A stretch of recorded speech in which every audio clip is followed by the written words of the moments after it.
Oh man, I'm so excited about seeing it again the second time. I am a couple of minutes late because I took so much time in the parking, but there will be some ads, some trailers, and all that. And I don't need to stand in the queue for popcorn or anything like that, so I can just go in. Well, after pre-show urination, obviously. It's a three-hour movie. Don't want to get up in the middle of it.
Hi guys, so today we are going to talk about Avengers Endgame and nothing else. Why? Because I want to. I watched it again last night and oh man, what a movie. By the way, this one is not a review, it's a discussion, and as such, it's going to be rife with spoilers. Yep, I said it, rife. Um, before I had this vlog, I used to have a blog. I still have it, and before that also, I used to do movie reviews on all different places, some websites, blog, and everything. And I shared one of my theories one time that movie making has two parts. One is the science of filmmaking and the art of filmmaking. So the art of filmmaking is telling the story, the reactions, the performances, and creating the human drama and all those things. And the science of movie making, science of filmmaking is obviously the camera, the lights, the action. Sorry, not the light camera action, but the lights, the camera, how to place the camera, how to take the shots. I want to do this film noir style. I want to do this in a long shot, close-ups, all those kind of things. And in all these big studio movies, you would see the science of filmmaking is right there. Yeah, people can always find continuity issues and things like that. Yes, that would be there. But otherwise, the science is right there because they have the teams, they have the equipment, they have the money to do it properly, they do it right. But the art of filmmaking, sometimes it works, sometimes it doesn't. But in this kind of movies, I have another theory. For a franchise like Marvel or Warner Brothers, that kind of thing. So there is another layer. So there are two layers. One layer is that universe which is in the story. So you have a Captain America, you have an Iron Man, you have all those other superheroes, and that's a universe where all these things happen and how they interplay with each other. That's the story. So that story goes there. But these movies exist outside of that universe as well, in our universe where you have fans, and you have fans who are curious about something, or you have fans who like something more than other things. For example, this is better illustrated with an example. So in Avengers Endgame, you see Captain America versus Captain America. Wow. So it might have a significance in the story, but outside of the story as well, at a meta level, the fans love that sort of things. Like in the Avengers, you had Hulk versus Iron Man. So that was brilliant. And then Civil War, of course, everybody against everybody. That was fantastic as well. So that sort of thing, the Russo brothers have given us that sort of thing in spades, in truckloads in this movie. There are so many things that the fans would love because we want to see that kind of things. For example, they brought back Rene Russo for a couple of scenes, one scene, and they brought back other characters for like Peggy Carter, Howard, Tony's father. So those things, they are amazing because it's like what is it like? So for example, if you like tiramisu, and I love tiramisu, so if I like tiramisu and I've had tiramisu before, that doesn't mean that if I have it next time, it's not going to be delicious. It won't have the same surprise, like, wow, what is this? This is great, kind of thing. But it will still be delicious, it will still be amazing because I love it. It is a delicious dish. Similarly, this movie as well, all these scenes, all these things, I watched them second time and I loved them the second time as well because they have that meta level of connection with the fan that I am. So that's one of the things that I really liked. And also, in the same way, in the meta thing, there is the sabotaging the expectations of the fans. So we want something, we expect something, and then we make a theory about it, like it's gonna go like this. These people are going to do it like this. But then the directors go and say, we'll do it like this, or we'll put our own spin on that. So, for example, the time theory was all over the internet before the movie came out, and people were like, oh, they're going to go back in time, they're going to do this, and this person is going to be more important than that person, all that kind of, all that kind of crap. But they did the time loop, and they did the time loop in a different way. They came up with their own theories, and they kind of subverted some of the previous opinions about time travel that we have seen in other movies. Like, and this is one of the things when you reference pop culture like Back to the Future and Hot Tub Time Machine, all those things, that as fans we also love that. So they kind of went their own way, they put their own spin on it, and then they created different stories from there. And also, while doing that, they stayed true to their plot. They stayed true to their plot devices. So, for example, if there's Vormir, which was one of my heartbreaking scene.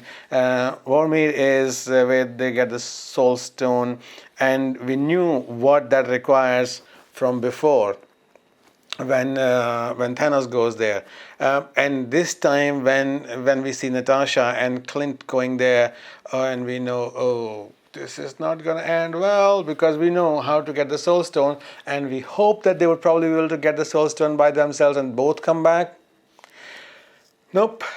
Also on the meta level, there goes our hope of getting a standalone movie for Black Widow, unless they do a time thing with that as well, which will be weird.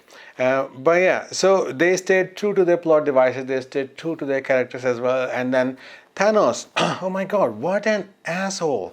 In the first movie when I watched Infinity War, and I said like, okay, you can't hate him too much because he's going to do the wrong thing, but he at least he has a plan. He wants to do the good thing for the world, even though he's misguided and not doing it the right way. But he's stupid. And if somebody stupid is doing something bad, which is going to damage a lot of things, that doesn't make you like them. And I don't believe his claim, by the way. He says that the way he did this before, where he killed half the population of a planet and the planet later thrived, not going to happen. I don't believe that for 1 second. Why? Because it's the whole ecology of the things. When you kill people and then you kill them randomly without actually taking anything into consideration whether somebody is important for that planet or not. So, for example, if in that half, if you kill the whole government, if you kill 80% of the government, then what happens? The planet is leaderless. Or if you kill people who were in critical occupations. So that sort of thing is going to have an effect, and you're killing all living things, not just the humans. So that will completely destroy the ecology, and it will completely destroy the morale of the people who are living. So it won't be just 50% of the people. There will be people who lose their wives or their loved ones, and some of them will kill themselves. Some of them will just die from grief. So the damage will be more than 50%, and the progress will be, if it does happen, it will be very slow. And it will never get to that point where you can say, oh yeah, it's thriving because of that. No. Don't believe that. And the second thing then, in the end, in the last fight, he said like, oh, you people are revenge. Have you seen, even if you go for like a small village and if you kill half the people there, they're going to be after your ass. So that, I think that is pure BS on Thanos' part. But I did love how they progressed. This was like a musical, so it all goes slowly, speeding up, slowly getting louder, and then it's the whole crescendo in the last 45 minutes. They just fight, and then you see Thanos as also a very intelligent, smart, crafty adversary. So, but you have to give him points for dedication because he sees in the future that he's going to die, but he still goes on the same path. He still goes sets about to do the same thing, even at the cost of his own destiny being so tragic. So you have to give him point for that, but then he's still a madman.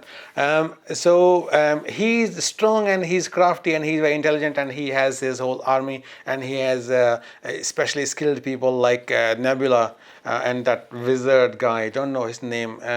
Keep forgetting. Midnight something. So he has people like that with him as well, but still our heroes are equally dedicated and they have left, like Iron Man, Tony Stark has left his family in order to take part in this, and he's risked everything in his life and his family's life as well. So that fight is legendary, it's iconic, it's absolutely wonderful, and I liked how they did this. I liked how they did step by step, and on the meta level, I did not want Captain Marvel to be a big part of that. I did not want her to like come in and just save everything. That would be stupid, and I don't like that character very much. That I think that's the weakest link in the Marvel chain. Captain Marvel movie is the weakest one. But they used her, and they used her in a way that it made me glad that she was there.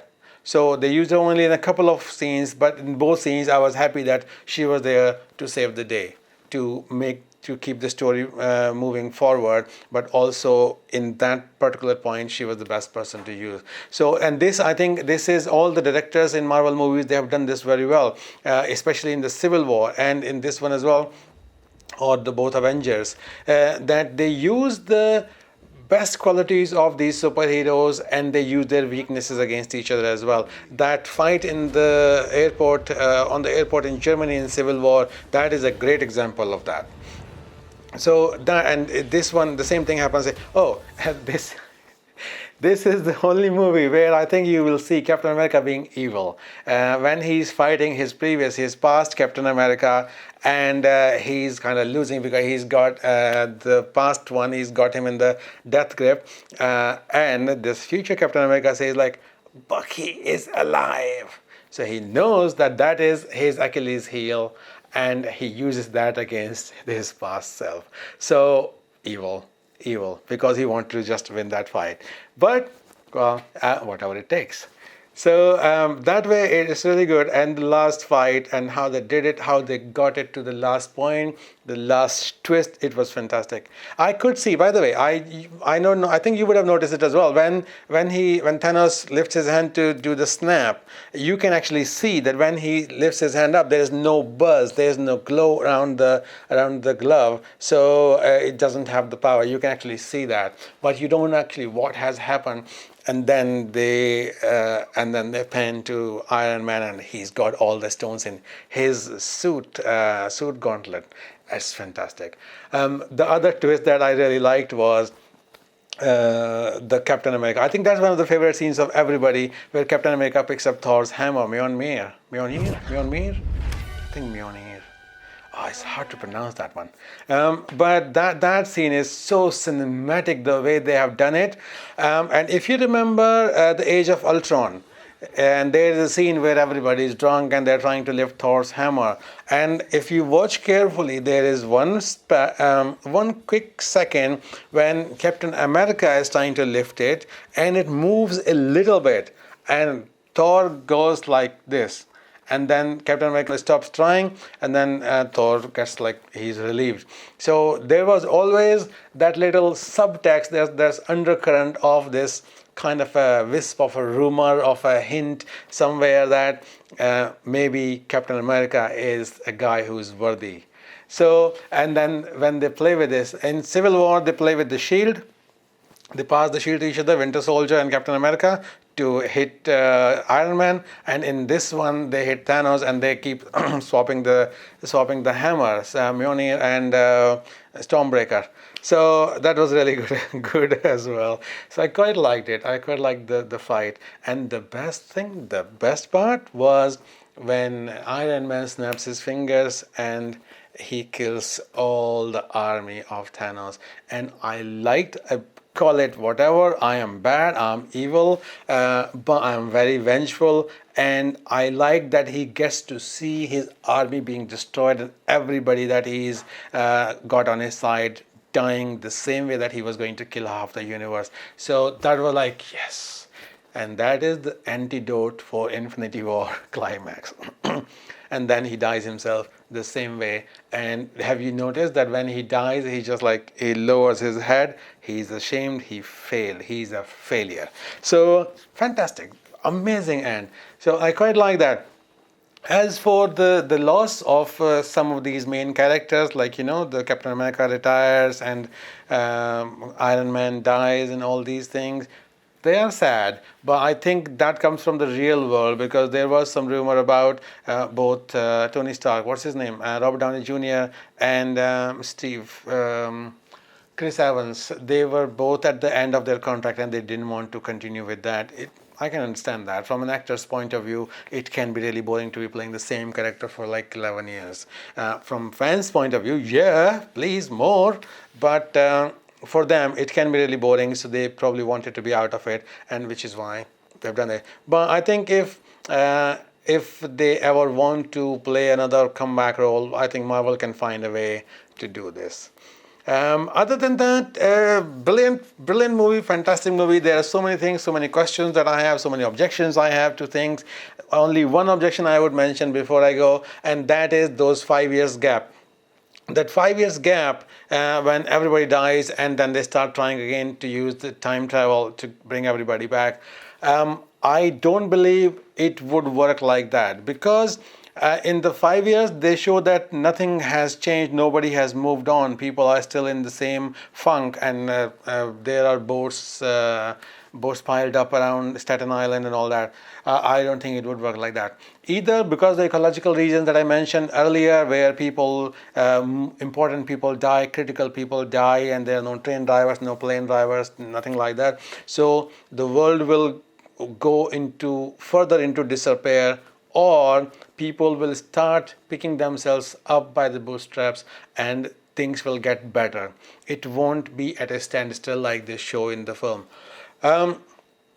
But they had to use it. It's kind of like a poetic license. They had to use it because their story depends on that. So they had to show Iron Man living in the wilderness. He's living in the countryside with his family. And how adorable is that little girl, Morgan, like, I love you 3000. That's one of the, such a cute dialogue.